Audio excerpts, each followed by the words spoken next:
আসসালামু আলাইকুম, কেমন আছেন আপনারা? আমি কিন্তু আজকে চলে এসেছি মুসলিমপুর বালুরঘাটে। আর বালুরঘাটে আমার ভাই একটি করে কিন্তু নামাজ দিয়েছিল। আমি কিন্তু ভাইয়ের সাথে দেখা করতে আসছি। আর সবাই যদি এই দৃশ্যটা দেখতে চান অবশ্যই ভিডিওর সাথে থাকুন। আর আমার বড় ভাই কিছু কথা বলতে শোনেন। বড় ভাই কিছু বলেন তো ভালোবাসার মানুষদের। ভালোবাসার মানুষ সুজন ভাই বলে পাইনি, তো সুন্দরভাবে নামাজ পড়েছি। আমি খুবই সুন্দর। ভাই আমার খুব সুন্দর লাগে, আমার ভিডিও বানাই, আমার এত সুন্দর লাগে। তো আমি যদি কোনো সুযোগ সুবিধা হয়, ভাইয়ের পাশে অবশ্যই আসি, আর আমি ভাই থাকতে চাই ইনশাআল্লাহ। তো আমাদের এলাকায় দেখেন শুধু কোটি টাকার ব্যবসা এখানে, কিন্তু মানুষ অসহায় পড়ে থাকে। খারাপ লাগে তো যে সবাই মিলে হাতে হাত মিলে হাতে হাত মিলে সবাই একসাথে চলি, আমার কোনো জিনিসের কমতি থাকে না।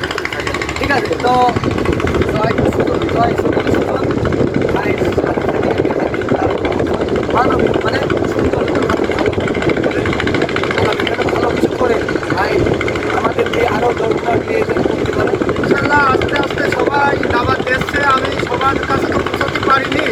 এখন আমাদের কুষ্টিয়া জেলার ভিতরে যত ভালোবাসার মানুষগুলো আছে তাদের কাছ থেকে দাওয়াত পাচ্ছি, তাদের কাছে যাচ্ছি।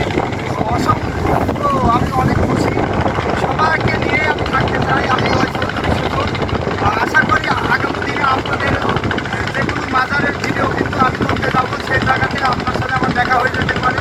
আমি মাজার করছিলাম, আমি মাজারকে ভালোবাসি। আর চৌষট্টি জেলার ভিতরে যত মাজার আছে অবশ্যই আল্লাহ আমি সব মাজারগুলো একবার করে ঘুরতে চাই। আর আমি সালেমান বাবার আশেখান, এটা তো আর কিছু বলার নাই। সালেমান বাবার যারা আশেখান আছে আমার সাথে থাকবেন ইনশাআল্লাহ। আপনাদের সাথে ভালো ভালো ভিডিও নিয়ে সামনে দাঁড়াবো। সুন্দর সুন্দর টপিক ভিডিও আছে, মানবিক ভিডিও আছে। আর সাধারণ মানুষ আমাদের ভেড়ামারা রেল স্টেশন কাজগুলো অনেক সুন্দর। এখান থেকে আমি আরও ভালো ভালো ভিডিও আপনাদের দিতে পারবো। আর এই মুসলিমপুর বালুরঘাটের এলাকার মানুষ কিন্তু আজকে আমাকে দেখে অনেক খুশি। তো সবাই ভালো থাকুন ইনশাআল্লাহ। আপনাদের জন্য দোয়া ও ভালোবাসা রইল। এখানে অনেকগুলো গান বাজনা হবে, আমার পেজে দেখতে পারবেন আপনারা। এই ষোলোদা গ্রামের যতবাসী যারা আছেন তারা অবশ্যই আমার পেজটা ফলো দিয়ে রাখবেন। ষোলোদা মুসলিমপুর এটা। আর ষোলোদাকে ভিতরে সবাই কোন দেশে আছে, আপনারা যদি না থাকেন অবশ্যই আমার সাথে যোগ হয়ে যাবে। তো সবাই ভালো থাকবেন ইনশাআল্লাহ। হাত তালা মাইক দিতাম ইনশাআল্লাহ।